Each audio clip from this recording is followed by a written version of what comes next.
Welcome to my show. I'm a guest here. Her name is Emma O'Toole. Mrs. Emma, how are you doing, ma? Very well, thank you, Temi. How are you? I'm fine. Thank you very much, Mrs. Emma. Firstly, you are the founder of Built to Endure. Can you please, Mrs. Emma, discuss more about yourself and how you are doing currently now, Mrs. Emma?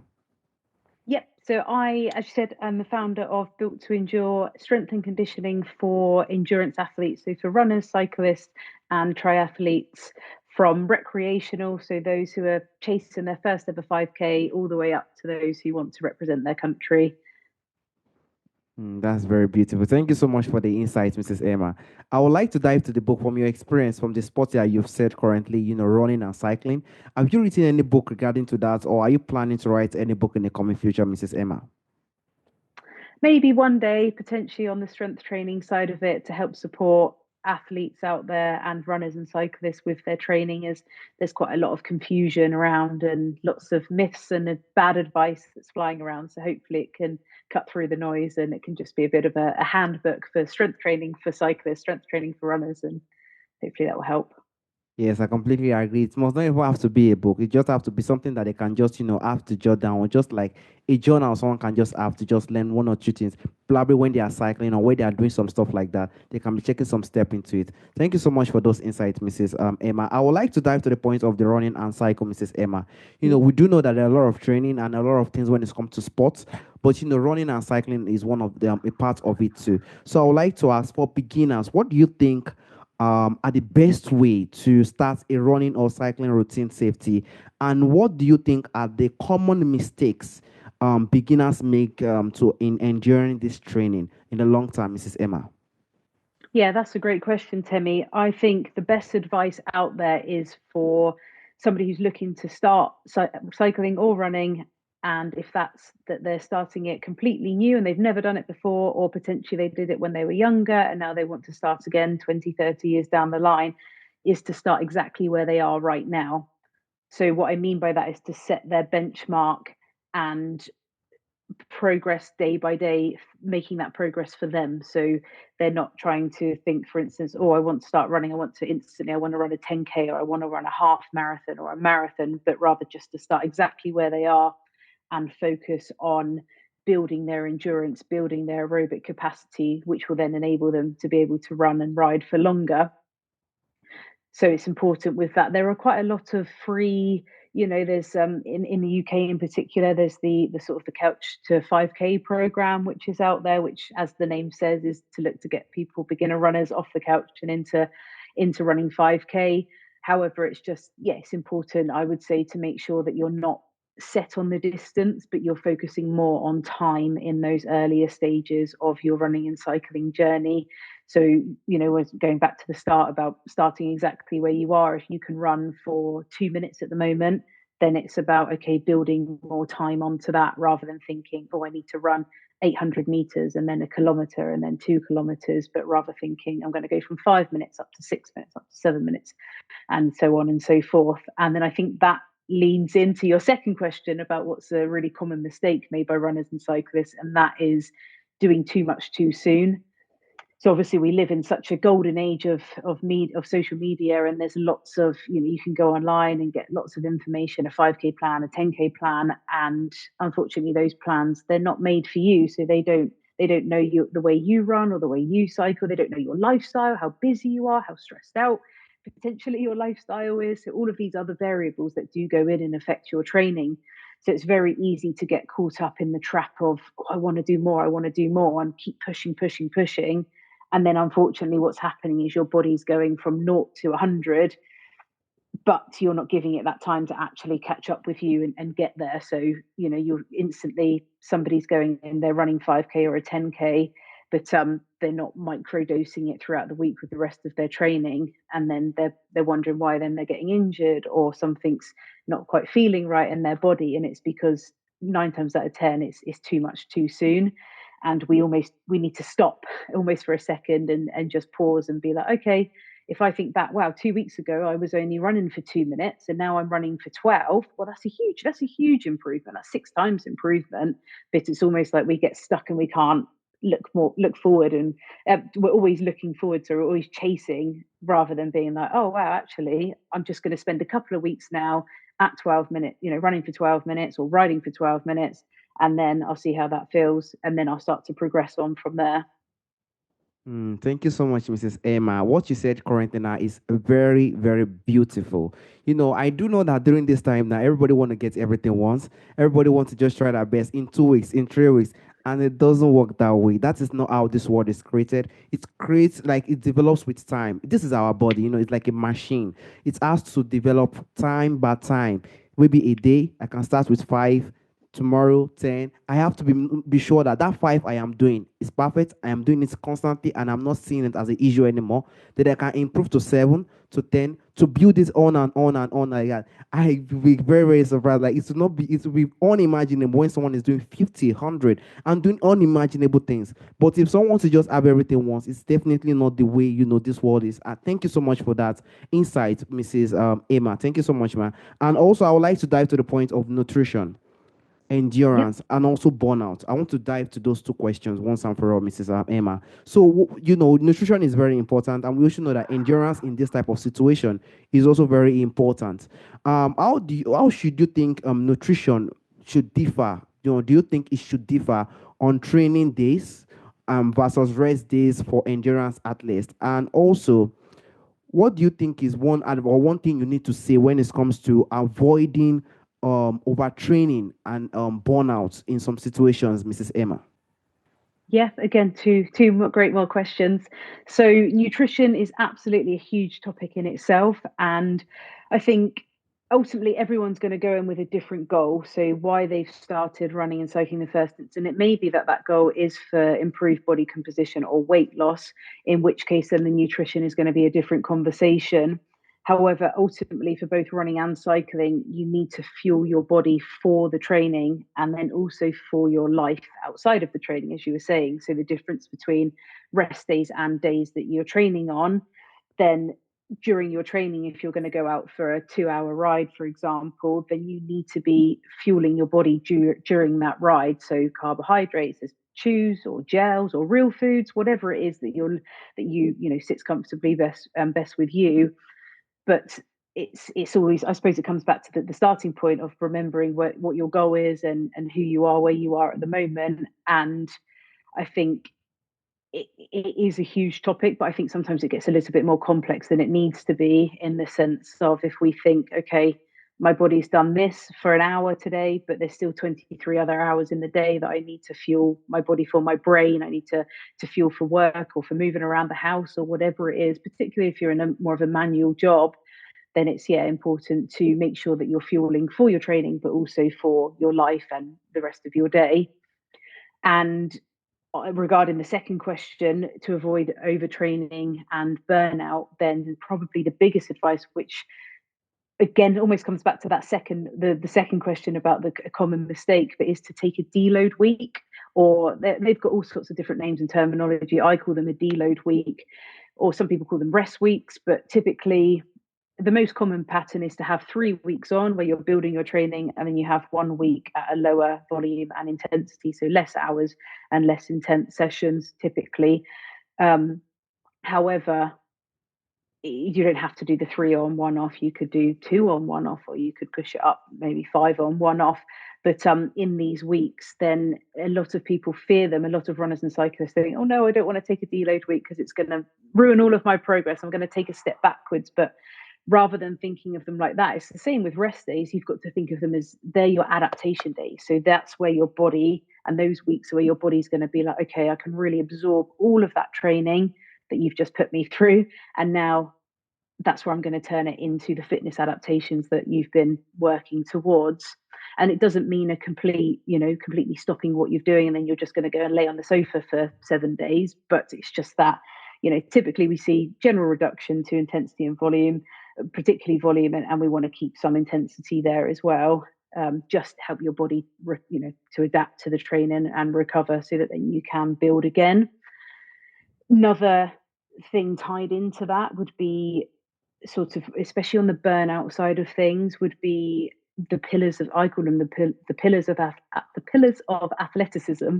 Get my words out. And in that, those are those things that account for those other 23 hours or 22 hours in your day. So that, as we've touched upon, nutrition, sleep, hydration, and stress management. So you could have the best training plan in the world, but if you're only sleeping for 3 hours that night, then you're likely going to be feeling very burnt out, higher risk of injury, because those other things are not appropriate, they're not adequate. Similarly for nutrition, if again, you've done a great session and potentially fueled that session great, but then you've not eaten for the rest of the day, then again, that's going to have a massive impact on you as a person outside of training, but also your training in itself and how you feel the next day, your ability to train the next day. And then, of course, yes, strength training is another side of sort of something that can help with recovery to avoid burnout. Thank you for those beautiful insights. Thank you so much, Mrs. Emma, for those beautiful insights. And I also completely agree with you. Endurance is very important, and knowing how to schedule, because that also goes back to the common mistake and burnout. Burnout is something that someone overdo. When someone put too much pressure on his or herself, that's when the situation of burnout comes out. But when someone have the plan and take it gradually, definitely is very important. And nutrition is very important. But you and I will also agree that someone to just eat everything, put it in the mouth, and let the bill to be very big. It's not really healthy for someone who is in this situation of trying to build his body in fitness. There has to type of that's why I agree with you that you said it's another topic entirely, because there have to be definitely some kind of nutrition and type of ways one should be eating it. Because some people, when they say nutrition, they just believe they can eat everything and just put everything there and believe that everything is going to be fine. So those type of foods to also help someone in a very long term. Thank you so much for those insights, Mrs. Emma. And also, Mrs. Emma, I would like to also dive to the point of practices you think in outdoor, practices you personally feel or you think could be encouraged in outdoor running and cycling. What safety practices do you think, in your experience, do you encourage for outdoor running and cycling, Mrs. Emma? So I think there's sort of two categories it can fall into. So one is almost the safety aspect of it, and then the other side of it could be the actual equipment and the gear side of it. So for outdoor running and riding, if we touch upon the safety aspect, then group running or riding, so or individuals, there's lots of running clubs or there's lots of cycling clubs out there, and that can be a really nice environment especially with cycling, but to help you feel safer on the road, especially if you're being a road cyclist and obviously you're dealing with cars and learning how to ride in a group.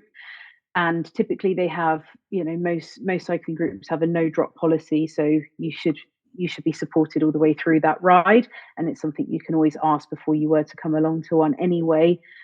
Similarly for running, obviously safety in numbers, and I think getting along to sort of a local running club and joining their rides is a good idea for that.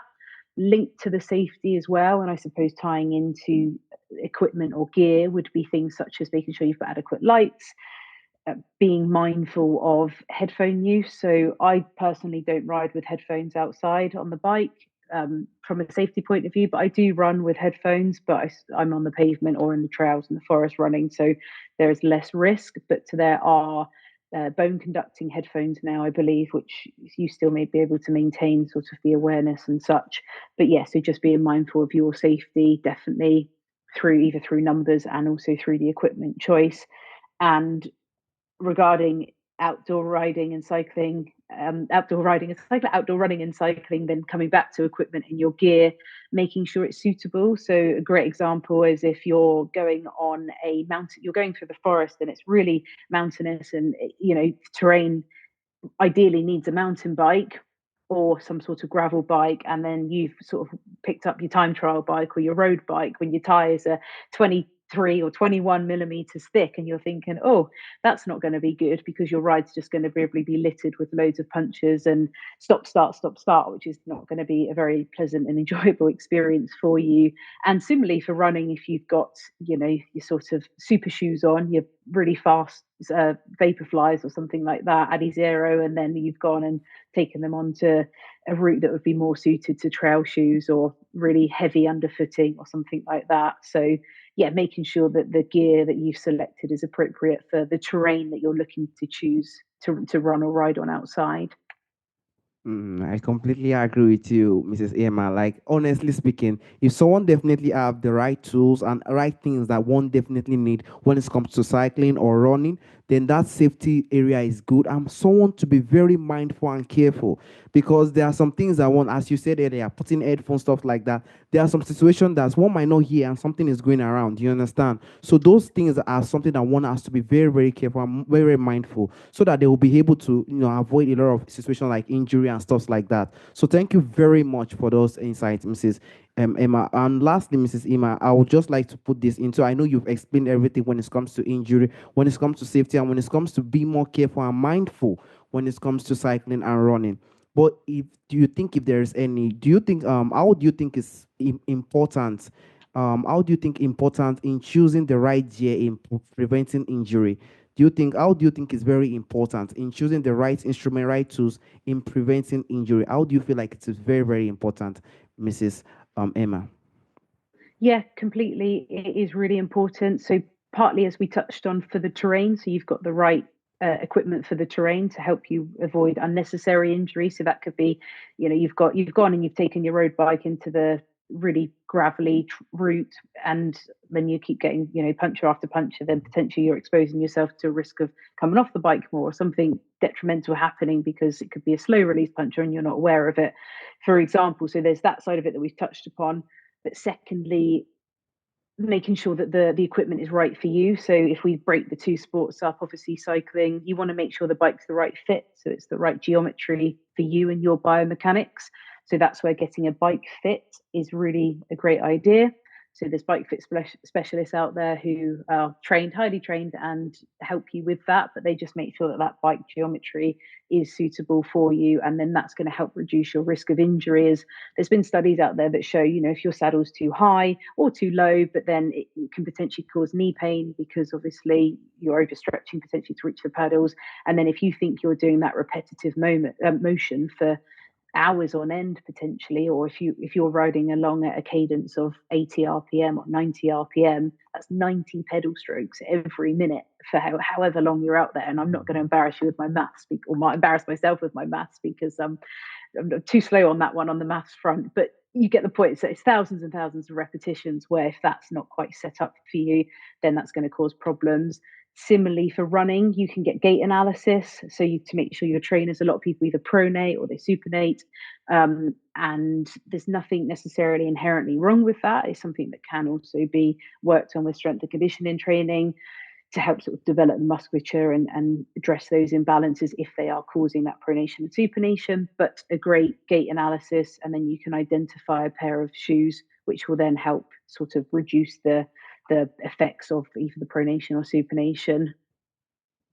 Thank you so much, Mrs. Emma, for those insights. Honestly speaking, one of the biggest thing one is always scared of when it comes to all these things called cycling running is injury. And if someone can take the precaution, then everything is fine.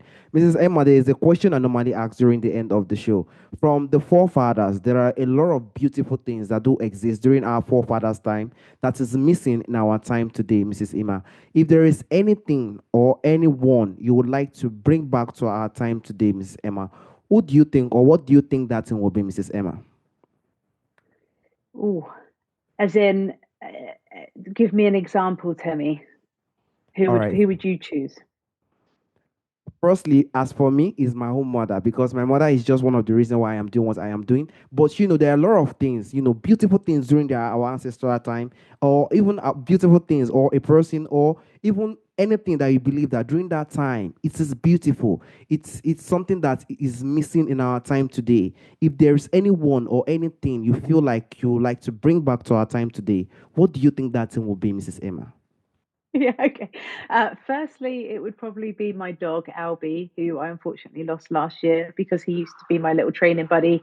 So he used to run and cycle with me. So very on topic for the podcast. And yeah, obviously that's very, very challenging. But then, secondly, I suppose it would almost be a time more disconnected, as in, I really recommend people, and that's why I think the sports of running and cycling are great. But if people can just take a step away from the busyness of life and the busyness of online and social media, obviously they've got this podcast, and that's brought us together. So there's huge benefits of it, but I think it's still important to have a bit of peace and serenity away from your phone buzzing every 5 minutes, or your phone ringing every couple of minutes, notifications coming through. And I think that's what's great about running and cycling, is you can go out, and I sometimes call them, or it's not just me, other coaches call them naked runs or naked rides, and that's nothing to do with your attire. But you just go out and you haven't got your watch on, you've not got, or you've maybe got your phone, but it's just out of reach, out of sight, just for a safety purpose. But then it's just you, and it's just nature, and you just get to enjoy it. And I think there's something really peaceful about that, even more so now, because we are so heavily connected through social media and through phones, etc.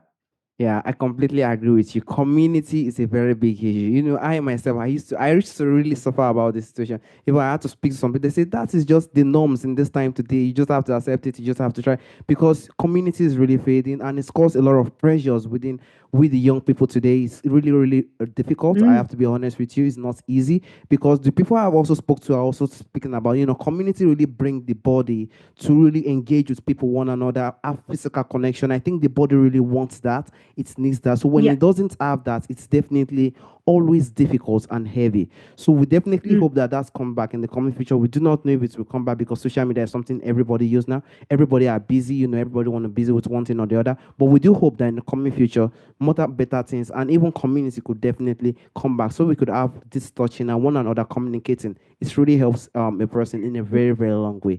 Mrs. Ima, I want to yeah. come to them sincerely. Thank you for the time and the opportunity you've given me today. Thank you so much, Mrs. Ima, on discussing on running and cycling and the prevention one can do to sustain injury. Thank you so much, Mrs. Emma. Thank you, Temi. Thank you for having me. All right. Have a wonderful day, Mrs. Emma. Bye bye. Thank you. Bye.